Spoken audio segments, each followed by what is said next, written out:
When you think of Michael Jordan's greatest performance, which one comes to mind?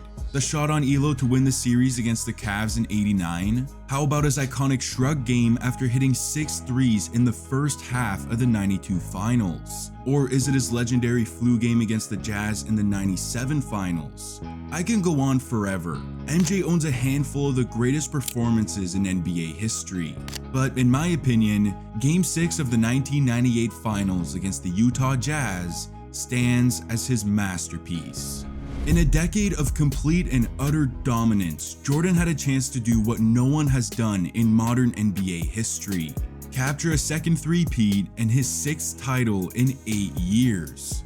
But it wasn't gonna come easy. Despite being up 3-2 in the series, the pressure Jordan faced was suffocating.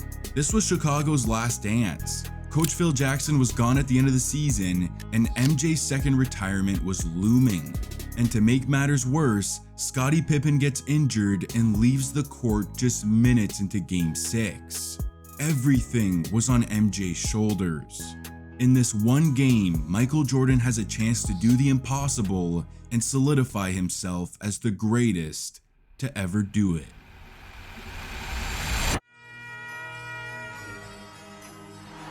The Chicago Bulls have won their 6th NBA championship, and it's their second three-peat.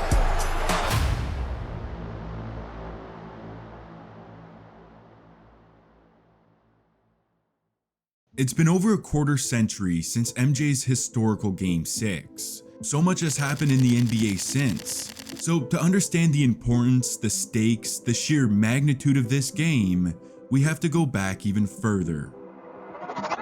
A selfish scorer, just a dunker, the Pistons' punching bag, the guy with all the talent, but no rings. That was the label thrown onto Michael Jordan for the first 6 seasons of his NBA career, until he shattered the narrative. In 1991, Mike and the Bulls finally broke through, capturing his first championship and finals MVP against the team of the '80s, and it marked the start of a new age in the NBA, the Jordan era. In '92, he proved that he wasn't just a one-hit wonder. He hit Portland with a shrug, back-to-back titles, back-to-back finals MVPs, and yet the man wanted more. In 1993, he did just that with his 3rd consecutive championship. A three-peat, if you will, a feat that Magic, Bird, Kareem, and many other greats weren't able to pull off. In fact, no team had won 3 straight championships since the Celtics in the '60s. Jordan was already cemented among the game's elite, and apparently, that was enough. At 30 years old, right smack in the middle of his prime, MJ retired from basketball for a multitude of reasons. And you probably know the story. He leaves the game, plays baseball for a little while, gets the itch to return to basketball, and just like that, he's back. Or in Michael's words, he made his return late in the '95 season, but his supporting cast just wasn't the same. The Bulls lost in the second round to the Orlando Magic, and it set the stage for an incredible 1996 season. In his first full year back, MJ captured his 4th MVP as Chicago went 72-10, the greatest record in history at the time. And like he never left, Jordan was back on the mountaintop to capture his 4th ring. But to think the dude is satisfied would be crazy. In '97, he and the Bulls were poised for another run, and with a meeting against the Malone and Stockton-led Utah Jazz in the finals, MJ went into another dimension. We're down to 5. Jordan putting moves on Russell. We're down to 2. Now to 1. Here's Jordan. Yes! It is all over. The Chicago Bulls have won. Thanks, Mark. At 3:30 this morning, Michael Jordan woke up with flu-like symptoms. He had a stomachache and a headache, and he couldn't go back to sleep. He threw up all night. But his history in games where he's either been hurt or sick has been bad news for the opponent. They turn it around and feed it to Pippen. Oh, by Jordan. Jordan trying to slip it, and then turn it back and hit. Jordan fires for yes. Pippen backing Hornacek. Here's Jordan. Yes! Michael Jordan from straight away. The Chicago Bulls have won their 5th championship in the An iconic buzzer beater to beat Utah in Game 1, and with the series tied at 2, the man entered Game 5 crippled by the flu, or food poisoning, and he still snapped. 38 points, 7 boards, 5 dimes, and 3 steals in the win.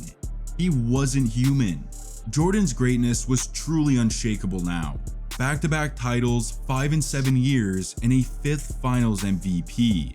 The NBA was at MJ's mercy, and another three-peat was officially on the horizon. But it didn't come without some pressure. Riding high off their 5th championship, Jordan and the Bulls got a reality check. Prior to the start of the 98 season, GM Jerry Krause told Phil Jackson that he can go 82-0 and he still won't return as coach the following season. The reason? Well, it's due to Jerry's fascination in starting a rebuild right in the middle of a dynasty. Once the news broke, Jordan made it clear that he won't play for anyone but Phil, hinting at retirement. Plus, the fact that he was in the final year of his contract made it official.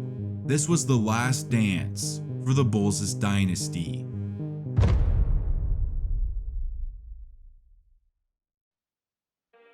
Like he has for most of his career, MJ used this as motivation. He averaged 28 points on the season and captured his 5th MVP. A great honor, but not the hardware he was looking for. In round 1 of the playoffs, the dude was scorching as he averaged 36 in a sweep over the Nets. And in round 2, Chicago flexed their dominance, manhandling the Hornets in 5 to set up an Eastern Conference Finals face-off against Reggie Miller and the Pacers. Chicago came out firing as they won games 1 and 2, but on the road in Indy, the Pacers answered in Game 3.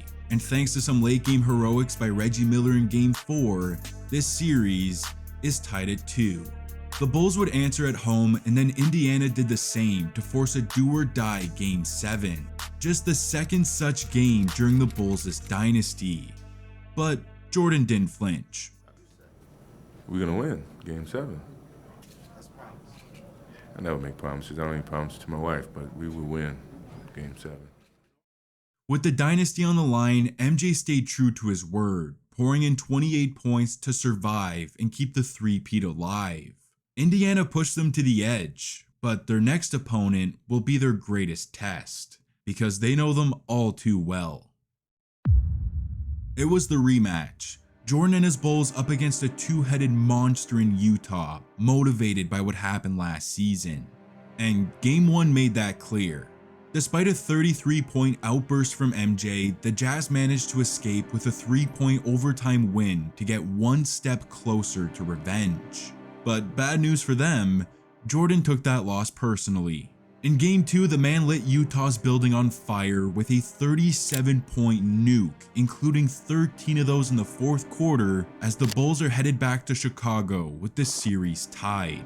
And it was home sweet home in Game 3 as they embarrassed the Jazz in a 42-point massacre.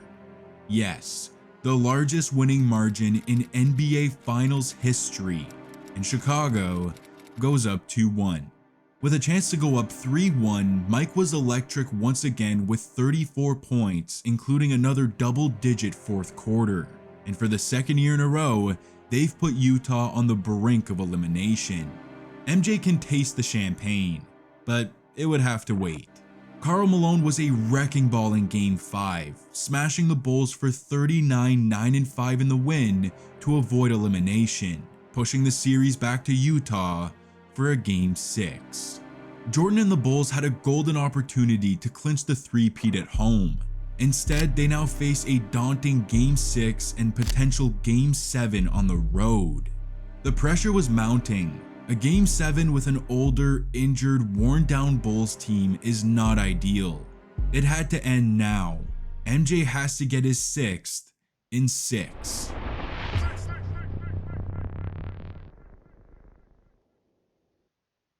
MJ and the Bulls are back in Utah looking to put an end to this series and cap off their dynasty with a 6th and final championship. And as if the pressure on Jordan wasn't already sky high, it hit its peak just minutes into Game 6. On the first play of the night, Pippen throws down a two-handed slam and immediately grimaces. Scottie had been dealing with a back issue throughout the series, and this dunk completely handicapped him, putting an even bigger burden on Jordan. At the 7-minute mark, the man announces his arrival with a patented fadeaway over Stockton for his first bucket of the game. And just a minute later, he extends his range out to the left wing, lacing a triple to put Chicago up 7. MJ was starting to get a feel for the game, but right as he was, it went south.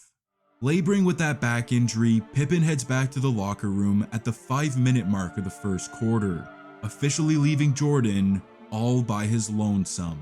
He'd finished the quarter with a hezzy pull-up in Brian Russell's grill to tie it at 22, but other than that, it wasn't very pretty.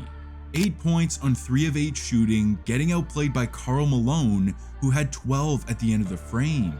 And with Scottie Pippen still in the locker room to start the second quarter, Jordan had to turn it on. And I think he sensed it. Jordan, daylight for 3. Jordan wheels inside around Anderson. Michael springs free and takes the lob from Kukoc. Jordan for 3. And there's his answer. It was Russell's first basket. Here's Michael. He's got 21. Jordan's the guy they want, even more so than usual, and that's why. Nasty footwork in the paint, a long-range triple, a lob at the cup, another 3 from the right wing, a tough jumper, and then another fadeaway to mark his 6th straight field goal made in this quarter. MJ was an inferno. Even at 35 years old, lacking some of the athleticism he used to have, the man was still able to take over games with his assassin-like shot making. But despite his sizzling 15-point second quarter to give him 23 at halftime, the Bulls still found themselves down 4. They needed a spark, and at the beginning of the third quarter, they got just that. Pippen was back for the start of the period, but you can tell he wasn't 100%. The dude was gonna be a decoy out there. At the 8-minute mark of the third, Jordan swishes home a midi to get Chicago within 4. But that wasn't the talking point of the quarter. Just minutes later, tempers start to flare as Malone and Rodman get into some sort of wrestling match. And as that's going on, at the other end of the court, Brian Russell and MJ give each other a shot. Russell's pissed, but Mike is unfazed. He's got something in store for him a little bit later. Jordan, open. On the next possession, Michael goes right at Russell and loses him with a filthy shimmy into a right shoulder fadeaway, and it's butter to put him up to 27 points on the night. But coming off his heater of a second quarter, the third was pretty underwhelming. Sitting at a solid 29 on the night, he put in just 6 in the frame on 2 for 6 shooting and 2 for 4 at the line. Fatigue seemed to be playing a serious factor. I mean, for context, the dude is in a deep postseason run for the 3rd straight season, and he hasn't missed a single game, regular season or playoffs, since he returned from retirement. The sheer amount of miles on his legs seemed to be catching up to him. So, considering his fatigue and Scottie's injury, MJ can't allow this series to go 7. It has to end now.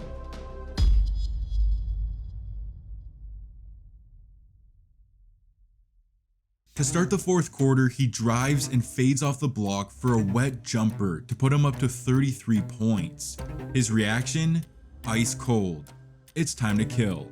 A couple minutes later, he knocks down 2 free throws to get within 1, and on the very next possession, he finds his sweet spot in the mid-range and fills up the cup to give Chicago the lead, shooting his total up to 37 points. The clutch god was showing out. Then he disappeared.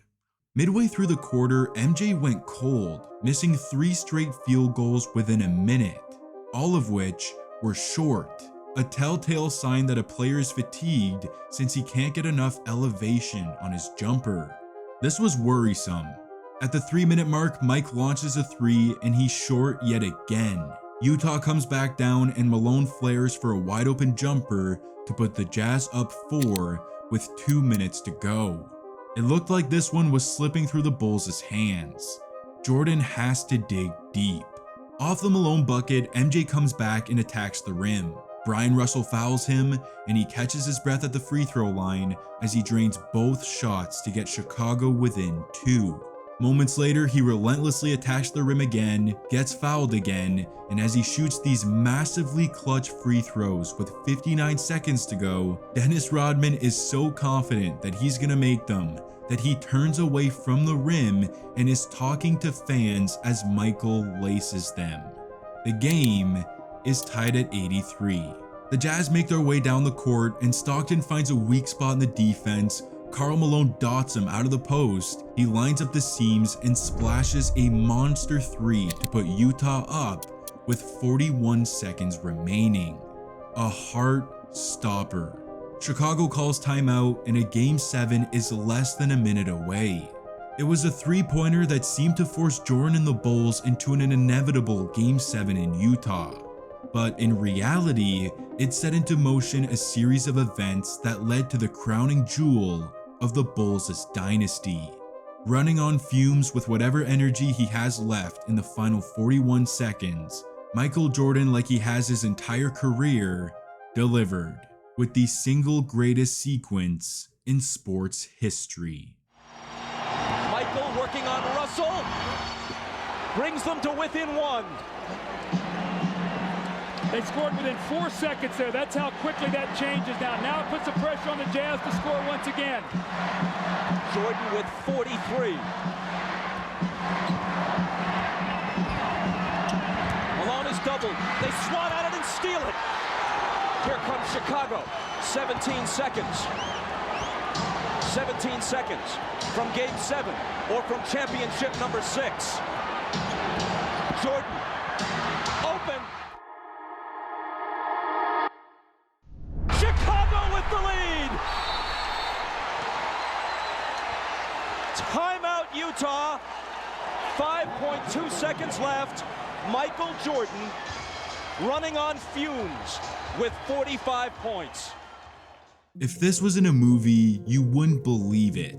The greatest player in the history of the game with the ball down by 1 breaks his defender's ankles and perfectly swishes home the jumper to get his team 5 seconds away from their second three-peat and 6th championship in 8 years. But it wasn't just the shot either. It was the tough banker off glass into a crucial steal on the opposing team's best player that led to the iconic shot. It was absolute perfection. In the final 41 seconds, no other player on the Bulls touched the ball. It was all MJ. With all the pressure of this being the last gasp of Chicago's dynasty and Jordan's final moments in a Bulls uniform, he sealed it in storybook fashion with his 45th point of the night. It is, in my opinion, the greatest moment in the history of basketball. But I must mention that there's still 5 seconds left. Utah's coming out of their timeout down by 1. One shot can send this series to a 7th game. Either we're going 7, or Michael Jordan's final moment in a Chicago uniform is a masterpiece. Stockton. Harper's on him. Behind the screen. Harper got a piece of it. It comes off. The Chicago Bulls have won their 6th NBA championship, and it's their 2nd three-peat.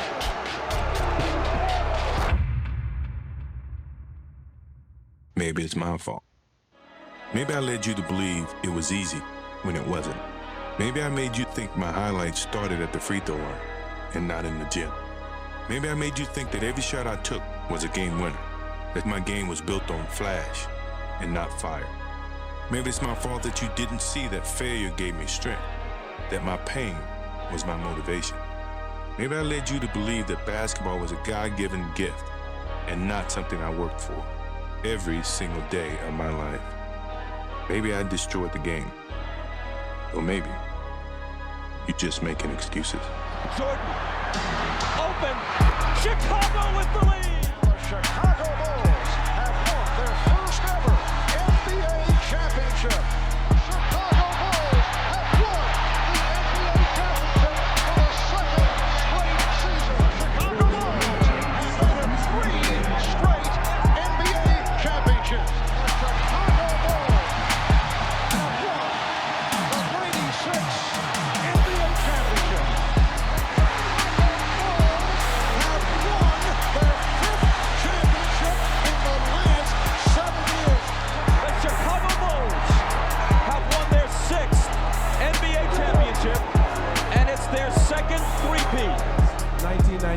NBA Finals MVP, Michael Jordan.